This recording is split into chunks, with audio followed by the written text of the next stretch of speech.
ತುಂಬಾ ಜನ ಏನೋ ನಾನು ತುಂಬಾ ಪರ್ಫೆಕ್ಟ್ ಆಗಿದ್ದೀನಿ ಅಂತ ಏನೋ ಮಾಡ್ತಾ ಇದ್ದಾನೆ ಅಂದ್ರೆ ಇವನಿಗೆ ಓ ಸಿ ಡಿ ಅಂತ ಹೇಳೋದು. ಆಕ್ಚುಲಿ ಏನು ಓ ಸಿ ಡಿ ಅಂದ್ರೆ ಏನು? ಬರಪ್ಪ ಅಂತ ಅತ್ತೆ ಎಲ್ಲಿದ್ದಾರೆ, ಮಗು ಏನು ಮಾಡ್ತಿದೆ, ತಿಂದುಬಿಡ್ತಾ ಚೆಕ್ ಮಾಡೋದು, ಇವ್ರೇನು ತಿಂದರು, ಅದನ್ನು ನೀವು ಆಂಗ್ಸೈಟಿಯಿಂದ ಮಾಡಿದ್ರೆ, ಟೆನ್ಷನ್ ಮಾಡ್ಕೊಂಡು ಮಾಡಿದ್ರೆ, ಒತ್ತಡ ಮಾಡ್ಕೊಂಡು ಮಾಡಿದ್ರೆ ಅದು ಡಿಸಾರ್ಡರ್ ಅಂತ. ಯಾರು ಇಲ್ದಲೆ ಒಬ್ಬರೇ ಇದ್ಕೊಂಡಿದ್ರೆ ಓ ಸಿ ಡಿ ಜಾಸ್ತಿ ಆಗಲ್ಲ, ನಾರ್ಮಲ್ ಇದ್ದಾನೆ ಅಂತ ಕನ್ಸಿಡರ್ ಮಾಡಿ. ಆಯಿತು, ನೀರು ಹಾಕ್ಕೊಂಡೇನೇನೋ ಮಾಡ್ಕೊತಾರಲ್ಲ ಹುಡುಗರು, ಕೂದಲೆಲ್ಲ ಸ್ವಲ್ಪ ಸಿಂಕಲ್ಲಿ ಬಿದ್ದಿರೋದು, ಅವ್ನು ಹಾಗೆ ಹೊರಟೋಗ್ತಾನೆ ಬ್ಯಾಡ್ಮಿಂಟನ್ ಆಡೋಕ್ಕೆ. ಟಾಯ್ಲೆಟ್ಗೆ ಹೋಗ್ತಾನೆ, ಫ್ಲಶ್ ಮಾಡಲ್ಲ. ನಾನು ಯಾಕೆ ನಂಬರ್ 2 ಅವನದು ನೋಡಬೇಕು? ಮುಟ್ಟಾಗಿದ್ದ ಟೈಮಲ್ಲಿ ಅಕಸ್ಮಾತ್ ನಾನು ಬಂದು ನಿಮ್ಮ ಬೆಡ್ ಮೇಲೆ ಕುತ್ಕೊತೀನಿ ಅಂದ್ಕೊಳ್ಳಿ, ಬೆಡ್ಶೀಟೆಲ್ಲ ಒಗ್ಗಿಸ್ತಾರೆ. ಸೊ ಇದೆಲ್ಲ ಕೆಲವೆಲ್ಲ ಅಬ್ಸೆಸಿವ್ ಕಂಪಲ್ಸಿವ್ ಡಿಸಾರ್ಡರ್, ಮೂರನ್ನು ನಾನು ನೋಡ್ತೀನಿ. ಓ ಸಿ ಡಿ ಅನ್ನುವಂಥದ್ದು ತುಂಬಾ ಜನ ಏನೋ ನಾನು ತುಂಬಾ ಪರ್ಫೆಕ್ಟ್ ಆಗಿದ್ದೀನಿ ಅಂತ ಏನೋ ಮಾಡ್ತಾ ಇದ್ದಾನೆ ಅಂದ್ರೆ ಇವನಿಗೆ ಓ ಸಿ ಡಿ ಅಂತ ಹೇಳೋದು. ಆಕ್ಚುಲಿ ಏನು ಓ ಸಿ ಡಿ ಅಂದ್ರೆ ಏನು? ಆ ಪೇಷಂಟ್ ನಡವಳಿಕೆ ಯಾವ ಥರ ಇರುತ್ತೆ? ಇದು ಕ್ಯೂರ್ ಮಾಡುವಂತಹ ಸಮಸ್ಯೆ ಅಂದರೆ ಕ್ಯೂರ್ ಆಗುತ್ತೆ ಅಂತ ಹೇಳ್ಬಹುದಾ, ಅಥವಾ life long O C D ಮಾನಸಿಕ ರೋಗ ಅಂದರೆ ಹಾಗೆ ಇರಬೇಕಾ ಅಂತ ಇರುತ್ತಾ ಅಂತ? ಒಂದು ಉದಾಹರಣೆಯೊಂದಿಗೆ ನಾನು ಹೇಳ್ತೀನಿ. ಇವಾಗ ನನಗೆ ಮಗು 9 ತಿಂಗಳು, ಮನೆಯೆಲ್ಲ ಓಡಾಡ್ತಾ ಇದೆ. ನಮ್ಮ ಅತ್ತೆ ಏನು ಮಾಡ್ತಾರೆ, ಏನೋ ಸಿಪ್ಪೆ ತೊಗೊಳ್ತಾರೆ, ಸಿಪ್ಪೆನ ಕೆಳಗೆ ಹಾಕ್ಬಿಡ್ತಾರೆ. ಅವಳು ಆ ಕಡೆಯಿಂದ ಕಸ ಗುಡಿಸ್ಕೊಂಡ್ಬರ್ತಿರ್ತಾಳೆ. ನಮ್ಮ ಮನೆ ಸಹಾಯಕರು ಆ ಕಡೆಯಿಂದ ಹೆಂಗೋ ಎತ್ಕೋತಾಳಲ್ಲ ಅಂತ ಕೆಳಗಡೆ ಬಿಸಾಕ್ತಾರೆ. ಈ ಮಗು ಹರಿದಾಡ್ತಾ ಇರುತ್ತೆ. ಇವಳಿಗೆ ಅತ್ತೆಗೆ ಏನಾದ್ರು ಹೇಳಕ್ ಭಯ. ಅವ್ರು 1.5 ತಿಂಗಳಿಗೇನೋ ಬಂದಿರ್ತಾರೆ. ಅತ್ತೆ ಕೆಳಗಡೆ ಹಾಕಬೇಡಿ ಅಂತ ಹೇಳಕ್ ಸಂಕೋಚ. ಇವಳಿಗೆ ಏನಾಗುತ್ತೆ, ಅವಾಗ ಭಯ ಶುರುವಾಗುತ್ತೆ. ಅವಳು ಬಂದ್ಬಿಟ್ಟು ಅದನ್ನ ಎತ್ಕೊಂಡು ಕಸ ಗುಡಿಸೋದು, ಅಥವಾ ಇವ್ರು ಎಲ್ಲೆಲ್ಲಿ ಹೋಗ್ತಾರೋ ಅಲ್ಲಲ್ಲಿ ಏನೇನು ಕಸ ಹಾಕ್ತಾ ಇದ್ದಾರೆ ಅಂತ ನೋಡೋದು.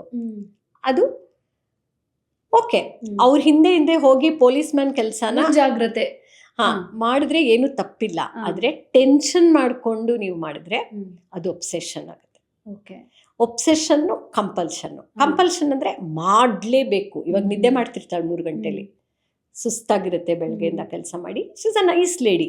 3 ಗಂಟೆಲಿ ಅಮ್ಮ ಇವಾಗ ಎದ್ಬಿಟ್ಟಿದ್ದಾರೆ, ಮಗುನೂ ಎದ್ಬಿಟ್ಟಿದೆ ಅಂತ ಗೊತ್ತಾಗುತ್ತೆ. ಏನೋ ಸಡನ್ ಎಚ್ಚರ ಆಗುತ್ತೆ. ಟೆನ್ಷನ್ ಮಾಡಿಕೊಂಡು ದಬ ದಬ ಅಂತ ಅತ್ತೆ ಎಲ್ಲಿದ್ದಾರೆ, ಮಗು ಏನು ಮಾಡ್ತಿದೆ, ತಿಂದುಬಿಡ್ತಾ ಚೆಕ್ ಮಾಡೋದು, ಇವ್ರೇನು ತಿಂದರು, ಆ ಚೆಕಿಂಗ್ ಬಿಹೇವಿಯರು ಅದು ಕಂಪಲ್ಸರಿ ಮಾಡಲೇಬೇಕು. ಆವಾಗ ಅದನ್ನು ಒಬ್ಸೆಸಿವ್ ಕಂಪಲ್ಸಿವ್ ಡಿಸಾರ್ಡರ್ ಅಂತ ಹೇಳ್ಬೋದು. ಈಗ ಕ್ಲೆನ್ಲಿನೆಸ್ ಬಂದಾಗ, ಈಗ ನಮ್ಮ ಮನೆಯಲ್ಲಿ ಕತ್ರಿ ತಗೊಂಡು ಯೂಸ್ ಮಾಡಿಬಿಟ್ಟು ಬಿಸಾಕ್ಬಿಡ್ತೀವಿ.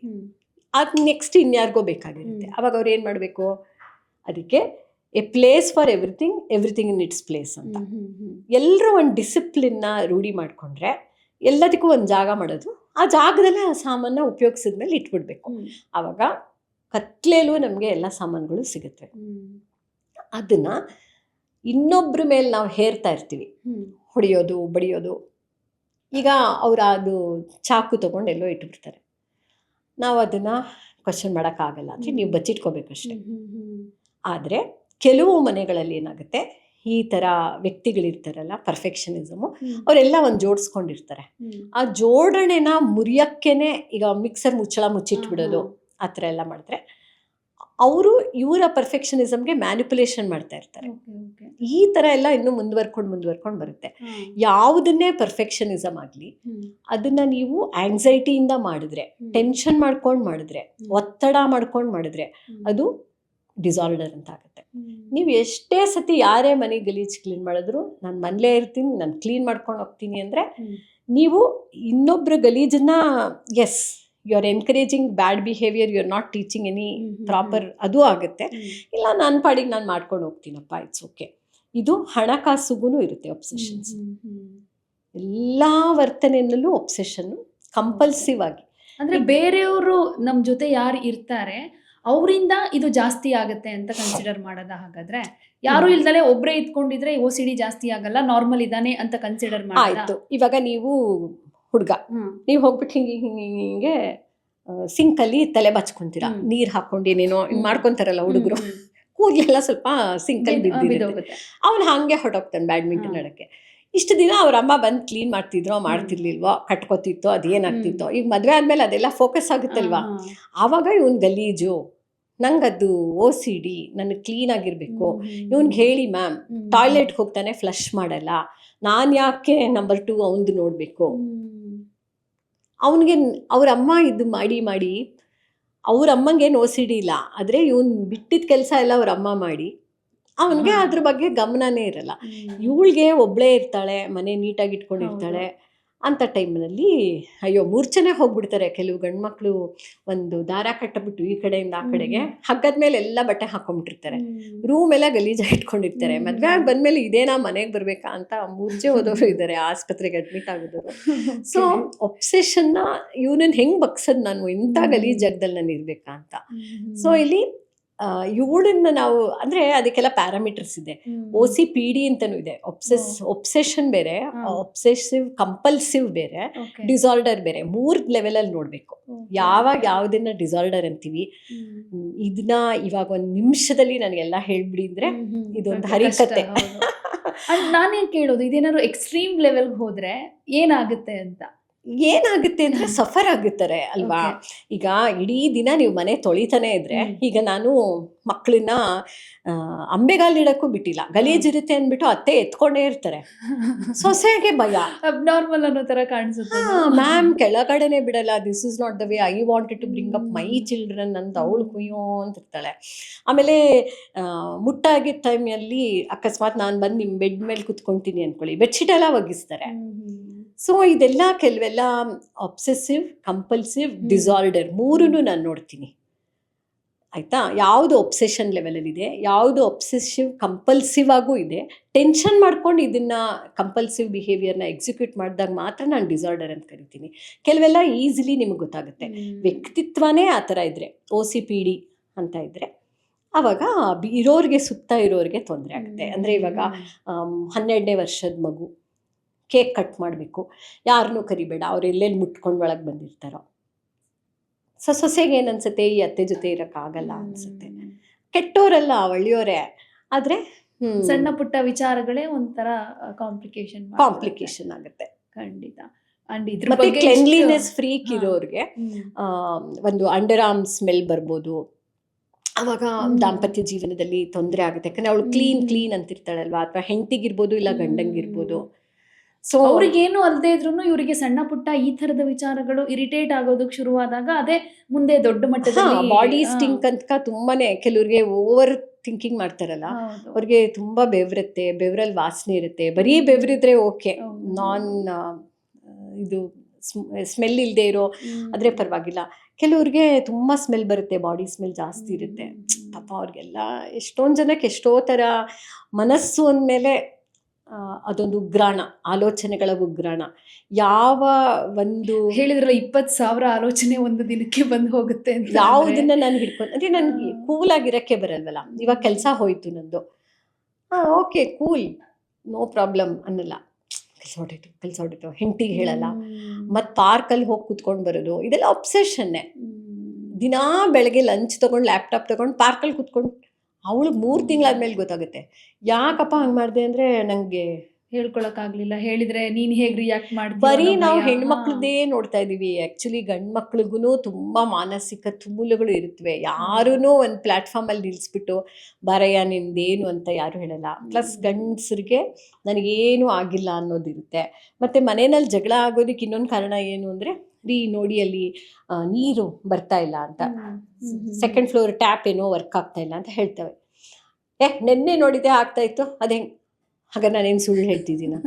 ಈ ಥರ ಜಗಳಗಳು ಜಾಸ್ತಿ ಗೊತ್ತಾ. ಗಂಡಸರು ಹೆಂಡ್ತಿರ್ ಮಾತು ಏನು ಹೇಳಿದ್ರು ನಂಬಲ್ಲ, ಅಥವಾ ಹೆಂಡ್ತಿರು ಅಷ್ಟೇ ಏನಾದರೂ ಹೇಳಿದ್ರೆ ನಂಬಲ್ಲ. ನಿಮ್ಮಮ್ಮ ಹೇಳ್ಕೊಟ್ಟಿರ್ಬೇಕು ಅನ್ನೋದು.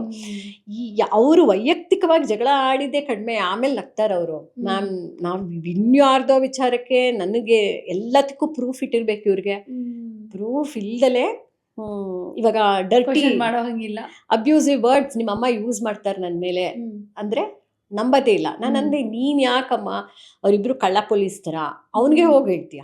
ಈಗ ನನಗೆ ಅತ್ಯಂತ ಪ್ರಿಯವಾದ ವಸ್ತು ಅಂದರೆ ನನ್ನ ತಾಯಿ, ಕಳ್ಳ ಪೊಲೀಸ್ ಥರ ಅಲ್ವಾ. ಈ ಕಡೆ ಹಿಡ್ದಂಗೆ ಮಾಡ್ತಾರೆ, ಆ ಕಡೆ ಬೇಲ್ ಮೇಲೆ ಬಿಡ್ತಾರೆ.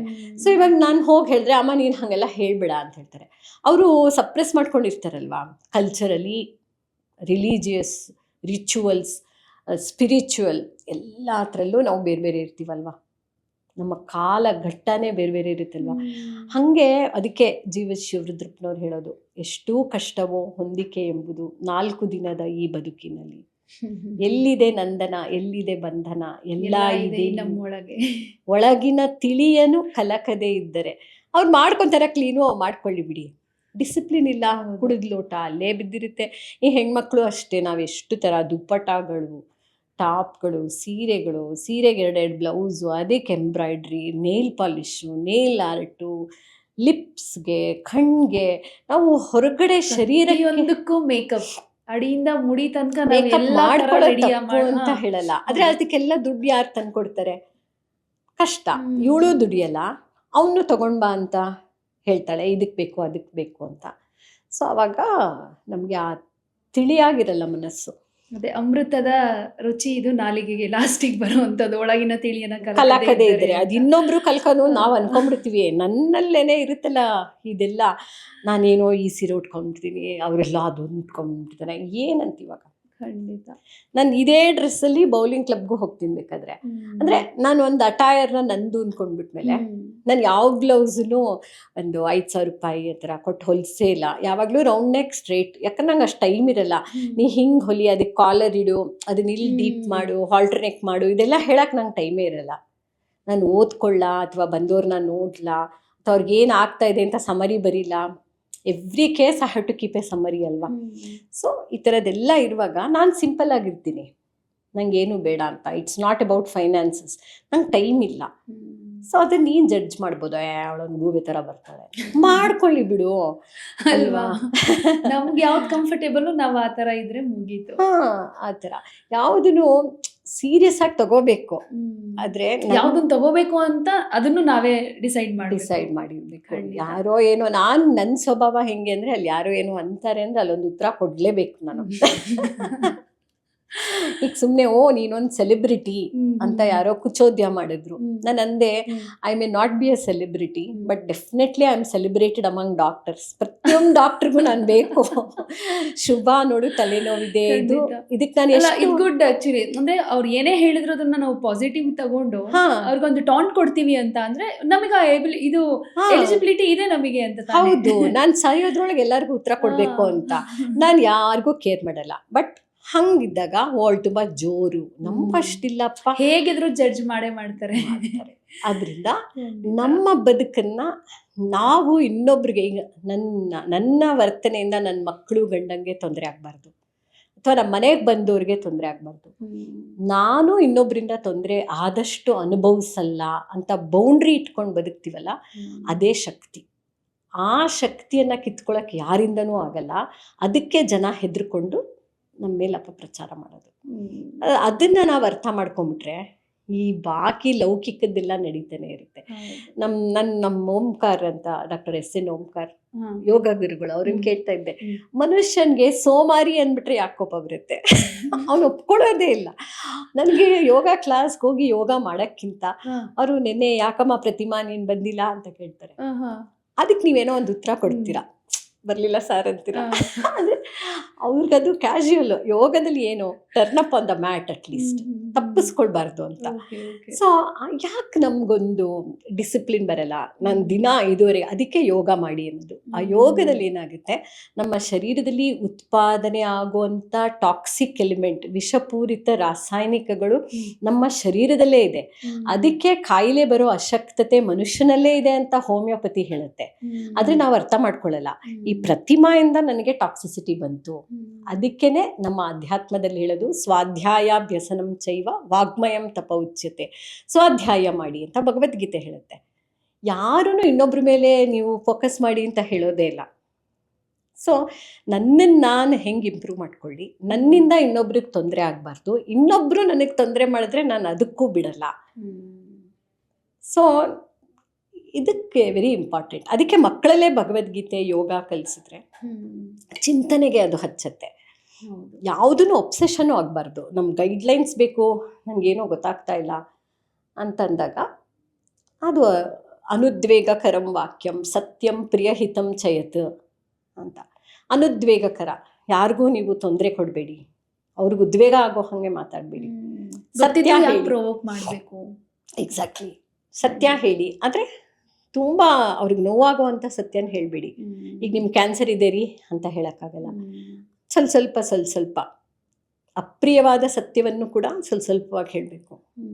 ಸೊ ಆ ವಾಗ್ಮಯ, ಆ ವಾಗ್ದೇವಿಯ ಹಿಡಿತ ನಮಗೆ ಬಂದರೆ, ಆವಾಗ ಭಾಷೆಯ ಹಿಡಿತ ಬಂದರೆ ಅರ್ಧ ಪ್ರಾಬ್ಲಮ್ ಸಾಲ್ವ್ ಆಗೋಗುತ್ತೆ. ಯಾಕಪ್ಪ ಹಿಂಗೆ ಹೇಳಿದ್ರಿ, ಇನ್ಮೇಲೆ ಫ್ಲೋನಲ್ಲಿ ಬಂದ್ಬಿಡ್ತು ಮೇಡಮ್ ಆ ಮಾತು. ಹಾಗೆ ನಾನು ಅಂದೆ, ಮೇಡಮ್ ಈ ಕಾರ್ಯಕ್ರಮಕ್ಕೆ ಹೋಗಿ ನಿಮ್ಗೊಂದು 5,000 ರೂಪಾಯಿ ಕೊಡಕ್ಕೆ ಹೇಳಿ, ಹಾಗೆ ಒಂದು 5 ಕೊಡಕ್ಕೆ ಹೇಳಿದ್ದೀನಿ. ಸರ್ ನನ್ನನ್ನು ಕೇಳಲೇ ಇಲ್ಲ, ನೀವೇ ಡಿಸೈಡ್ ಮಾಡಿದ್ರಿ. ಆಮೇಲೆ ನಾನು ಫ್ರೀಯಾಗೆ ಹೋಗೋಣ ಅಂದ್ಕೊಂಡಿದ್ದೆ. ಮಹಿಳಾ ಕಾರ್ಯಕ್ರಮ ಅವ್ರು ಯಾರಿಗೋ ಕೊಡೋಕ್ಕಾಗುತ್ತೋ ಇಲ್ವೋ, ನಾನೇ ಫ್ರೀಯಾಗಿ ಹೋಗೋಣ ಅಂದ್ಕೊಂಡಿದ್ದೆ. ಅದೇನದು ಭಿಕ್ಷಾ ಹಾಕಿದಂಗೆ 5,000 ಕೊಡೋಕ್ಕೆ ಹೇಳಿದ್ದೀನಿ. ಹಂಗೆ ಮಾತಾಡಬಾರ್ದು ಸರ್ ನೀವು. ಅಯ್ಯೋ ಮೇಡಮ್ ನಾವು ಹಳ್ಳಿಯವರು, ನೋಡಿ ನಾನು ಮಹಿಳೆ ಅನ್ನೋ ವಿಕ್ಟಿಮ್ ಕಾರ್ಡ್ ಬಿಡಿ. ನೀವು ಪಟ್ನಕ್ಕೆ ಬಂದು 25 ವರ್ಷ ಆಯಿತು, ಆ ವಿಕ್ಟಿಮ್ ಕಾರ್ಡ್ ಬಿಡಿ. ಎಲ್ಲ ವಿಕ್ಟಿಮ್ ಕಾರ್ಡ್ ಮೇಲೆ ಚಲಾವಣೆ ಬಚಾವಾಗಕ್ಕೆ ಸಿಗೋದು ಅದೊಂದು ಈಸಿ ವೇ. ನಾನು ಅಂದೆ, ನೀವು ಐದರ್ ನಾನೇನಾದರೂ ದುಡ್ಡು ತಗೊಳ್ಬೇಕಾ, ಅವ್ರಿಗೆ ಎಷ್ಟು ಕೆಪಾಸಿಟಿ ಇದೆ, ಮೇಡಮ್ ಹಿಂಗಾದರೆ ಓಕೆನಾ ಅಂತ ನೀವು ಕೇಳಿ. ಇಲ್ಲ ನೀವೇ ಡಿಸೈಡ್ ಮಾಡಿಬಿಟ್ಟು ಒಂದು 5 ಬಿಸಾಕಕ್ಕೆ ಹೇಳಿದ್ದೀನಿ ಅಂದರೆ, that attitude I will not tolerate. ನಾನು ಹೋಗಲ್ಲ ಸರ್, ಬೇಕಾದರೆ ನನಗೆ ನಮ್ಮ ಮನೆಯಲ್ಲೇ ಪೇಷಂಟ್ ಬರ್ತಾರೆ, ನನ್ನ ಮೇಲ್ಗಡೆ ಕ್ಲಿನಿಕ್ ಮಾಡ್ಕೊಂಡಿದ್ದೀನಿ, ನಾನು ಯಾತಕ್ಕೆ ಎಲ್ಲೋ ಹೋಗಲಿ, ನನಗೆ ಯಾವ ಪಬ್ಲಿಸಿಟಿನೂ ಹುಚ್ಚಿಲ್ಲ. ಮೇಡಮ್ ಇವತ್ತು ಎಷ್ಟು ಬೈದಿದ್ದೀರಾ ನೋಡಿ, ನನ್ನ ಹೆಸರು ಶುಭಾ ಮಧುಸೂದನ್, ಎಲ್ಲರೂ ಮಧು ಅಂದರೆ ಹುಡುಗಿ ಅನ್ಕೊಂಡ್ಬಿಡ್ತಾರೆ. ಕರೆಕ್ಟಾಗಿ ಬರ್ಕೊಳ್ಳಿ, ಇವತ್ತಿನ ಲೆಸನ್ ಕಲ್ತಿದ್ದೀನಿ. ಹಾಗೆ ನಾನು ಸ್ವಲ್ಪ ಜೋರಾಗಿ, ಮೆಂಟಲ್ ಕ್ಲಾರಿಟಿ, ಯಾರಿಗೆ ಮಾನಸಿಕ ಸ್ಪಷ್ಟತೆ ಇರುತ್ತೆ ಅವರಿಗೆ ಮಾನಸಿಕ ಒತ್ತಡ ಆಗಲ್ಲ.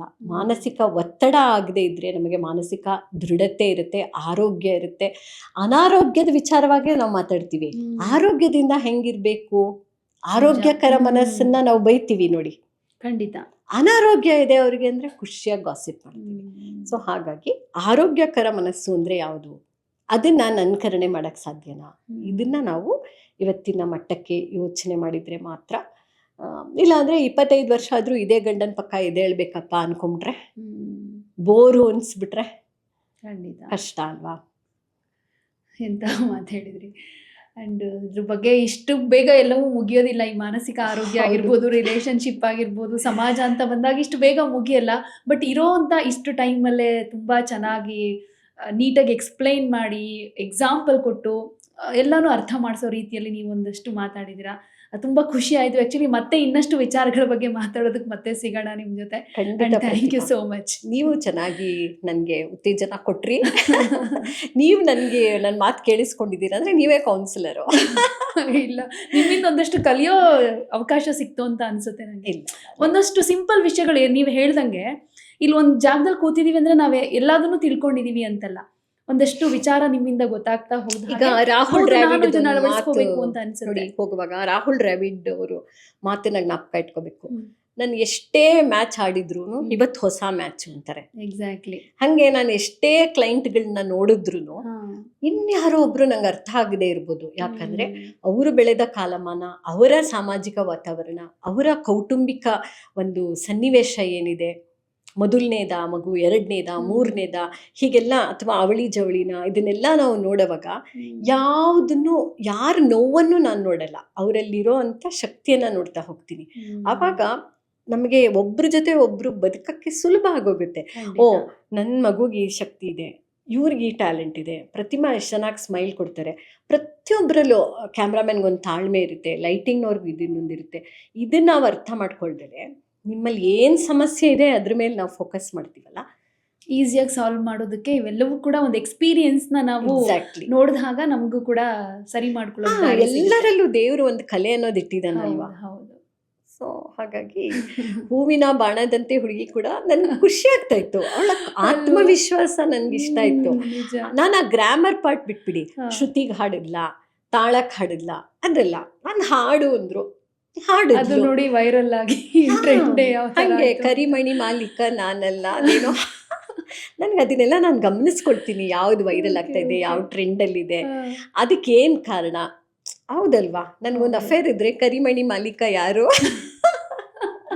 ಎಲ್ಲ ಒಂಥರ ಕ್ರಿಯೇಟಿವಿಟಿ ಕೆಲವರಿಗೆ ಯಾವ ಯಾವ ತರ ದಾರಿ ಮಾಡ್ಕೊಡುತ್ತೆ ನೋಡಿ ಆ ಥರ. ಖಂಡಿತ. ಓಕೆ, ಸಿಗೋಣ ಮತ್ತೆ ಇನ್ನಷ್ಟು ವಿಚಾರಗಳ ಬಗ್ಗೆ ಮಾತಾಡೋಣ.